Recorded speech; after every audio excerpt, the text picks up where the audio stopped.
Hello friends, welcome to my channel. आज मी तुम्हाला दाखवणार आहे चमचमीत सोयाबीन मसाल्याची रेसिपी। मी याआधीसुद्धा एक सोयाबीन मसाल्याची रेसिपी शेअर केली आहे, पण ही विदाऊट वाटणाची रेसिपी आहे, तर लास्टपर्यंत नक्की बघा। तर सोयाबीन मसाला बनवण्यासाठी एका टोपामध्ये मी ते पाणी गरम करायला ठेवले होते। पाणी व्यवस्थित गरम झाले की त्यामध्ये हे मी छोटे सोयाबीन्स घेतलेले आहेत, म्हणजे मिनी सोया चंक्स मिळतात ना, ते वाले घेतले आहेत। तर इथे मी टोटल 1 वाटी हे सोया चंक घेतले होते। पाणी गरम झालं की त्यामध्ये हे सोया चंक मी टाकून घेतलेले आहेत। एकदा स्पूनने याला व्यवस्थित मिक्स करून घेतले।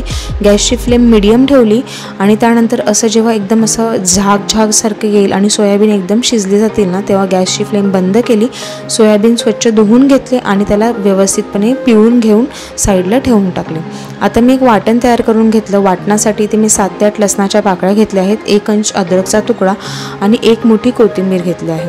ते ह्या तिघांना सुद्धा मी एका मिक्सरच्या भांड्यामध्ये काढून घेतले आणि एकदम बारीक वाटण तयार करून घेतले।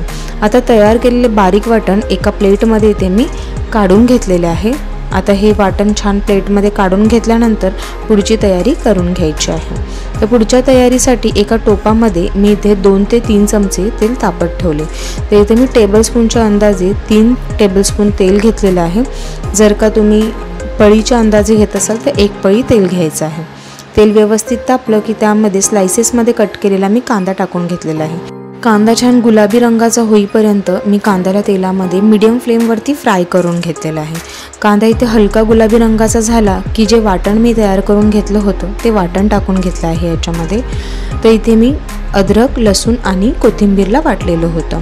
अद्रक लसूण मी इथे कच्चं वाटलेलं होतं, त्यामुळे अद्रक लसणाचा कच्चेपणा जाईपर्यंत ह्याला चांगलं तेलामध्ये फ्राय करून घ्यायचं आहे। म्हणजेच टोटल मी इथे 2 मिनिटे आणखीन अद्रक लसूणच्या पेस्टला चांगलं इथे फ्राय करून घेतलेलं आहे कांद्यासोबत। मसाले जेवढे जास्त परतले जाणार तेवढेच आपला जो रेसिपी असतो ती चांगली तयार होते। अद्रक लसणाचा कच्चेपणा पूर्ण गेल्यानंतर आता मी ह्याच्यामध्ये पाव छोटा चमचा हिंग टाकून घेतली, अर्धा छोटा चमचा हळद पावडर टाकून घेतली, 1 चमचा भरून घरचा साठवणीचा मसाला टाकून घेतला आणि 1 चमचा तिखा लाल मसाला टाकला, 1 चमचा धने पावडर आणि 1 चमचा जिरा पावडर टाकून घेतलं। तर इथे मसाला थोडा कमी वाटत होता म्हणून मी अर्धा छोटा चमचा तिखा लाल मसाला आणखीन ॲड केला आणि त्यानंतर हे सगळे जे मसाले आहेत ते एकत्र छान मिक्स करून घेतले। ड्राय मसाले करपू नये तसेच ते व्यवस्थित परतले जावे यासाठी मी ह्याच्यामध्ये पाव कप पाणी टाकून घेतलेलं आहे। पाव कप पाणी टाकल्यानंतर चांगलं मसाल्यामध्ये या पाण्याला मिक्स करून घेतलं। गॅसची फ्लेम स्लो केली आणि एकदा या मसाल्याला चांगलं परतवून घेतलं। तर या मसाल्यामध्ये इथे मी चवीनुसार मीठ टाकून घेतलं। मिठाचा अंदाज येत नसेल तर लास्टला मीठ टाकले तरी हरकत नाही। मीठ टाकून घेतल्यानंतर मसाल्याला व्यवस्थित एकदा मी पुन्हा परतवून घेतलेलं आहे। तर मी यामध्ये टोमॅटो टाकून घेतला। तर मी ते 1 टोमॅटोला गोलाकार कापून तो ह्याच्यामध्ये ॲड केलेला आहे। तर टोमॅटो तुम्ही कसाही कापून इथे ॲड करू शकता। टोमॅटोला एकदा ह्या मसाल्यामध्ये चांगलं मिक्स करून घेतलं आणि मग त्यानंतर आता टोमॅटो आणि हे मसाले सगळेच चांगले शिजले गेले पाहिजे ह्यासाठी मी इथे वरती झाकण ठेवले। 5 मिनिटासाठी गॅसची फ्लेम स्लो ठेवली। 5 मिनिटानंतर मी टोपावरचे झाकण काढले। मसाल्याला चांगलं इथं तेल सुटलं होतं आणि एकदा मी टोमॅटोला मॅश करून बघितले तर टोमॅटोसुद्धा व्यवस्थित शिजले गेले होते। तर आता मी काविलत्यानेच ह्याला चांगलं असं मॅश करून घेतलेलं आहे। सर्व टोमॅटो चांगले मॅश करून घ्यायचे। त्यानंतर पुन्हा एकदा सर्व मसाल्याला असंच परतवून घ्यायचं आणि मसाले छान इथे परतले गेलेले आहेत। पुन्हा एकदा मी ह्याच्यावरती झाकण ठेवलेलं आहे 2 ते 3 मिनिटासाठी। 2 ते 3 मिनिटानंतर मी या टोपावरचे झाकण काढले आणि मग या मसाल्यामध्ये मी सोयाबीन टाकून घेतलेले आहेत।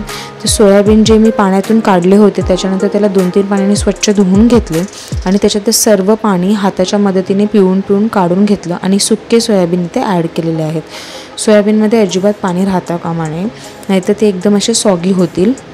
आता सोयाबीन या मसाल्यामध्ये व्यवस्थितपणे एकदा मी मिक्स करून घेतले। छान सोयाबीनला 1 मिनिटभर असेच मी मिक्स करत राहिले। आता सोयाबीनच्या आतमध्ये हा सर्व मसाला व्यवस्थित गेला पाहिजे, त्यासाठी म्हणून मी आता या टोपावरती पुन्हा झाकण ठेवते आणि झाकणावरती मी अर्धा पेला पाणी टाकत आहे।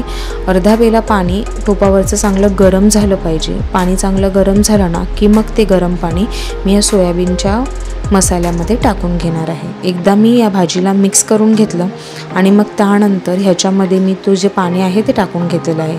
जर का तुम्हाला ही भाजी अशीच ड्राय खायची असेल तर मग हे पाण्याचं जे प्रोसेस आहे तो तुम्ही इथे अवॉइड केला तरीही चालेल। तर या सोयाबीन मसाल्याची कन्सिस्टन्सी थोडीशी लिक्विडी आहे, पण ठीक आहे. आता मी पुन्हा याच्यावरती झाकण ठेवते आहे टोपावर 5 मिनिटांसाठी. 5 मिनिटानंतर मी टोपावरचे झाकण काढले. तर हा जो सोयाबीन मसाला आहे तो इथे पूर्णपणे रेडी झालेला आहे. सोयाबीन ऑलरेडी आपण शिजवलेले होते, मसालेसुद्धा चांगले परतलेले होते, पण जो मसाल्यांचा फ्लेवर आहे तो सोयाबीनमध्ये जायचा होता, त्याच्यामुळेच म्हणून सोयाबीनला आपण एवढं शिजवून घेतलेलं आहे. आणखी आता ह्या सोयाबीन मसाल्यावरती मी इथे थोडीशी कोथिंबीर टाकून घेतलेली आहे. एकदा ह्याला छान मिक्स करून घेतलं. त्यानंतर गरमागरम भाजी आता इथे मी सर्व करणार आहे. तर हा सोयाबीन मसाल्याची जी भाजी आहे ती मी आता एका प्लेटमध्ये इथे काढून घेत आहे. तर हा सोयाबीन मसाला तुम्ही चपाती, भाकरी, पाव कशासोबतसुद्धा खाऊ शकता, खाण्यासाठी उत्तम लागतं. आणि हा जो सोयाबीन मसाला आहे तो झटपट बनणारा आहे, तसेच तो एकदम उत्कृष्ट आणि डिलिशियस असा लागतो. हा सोयाबीन मसाला माझ्या पद्धतीचा घरात नक्की ट्राय करून बघा. आणि जर का तुम्ही रेसिपी ट्राय केली, तुम्हाला रेसिपी आवडली तर मला कॉमेंट सेक्शनमध्ये नक्की सांगा. आणि व्हिडिओ आवडला असेल तर चॅनलला लाईक, शेअर, सबस्क्राईब करायला विसरू नका. थँक्यू.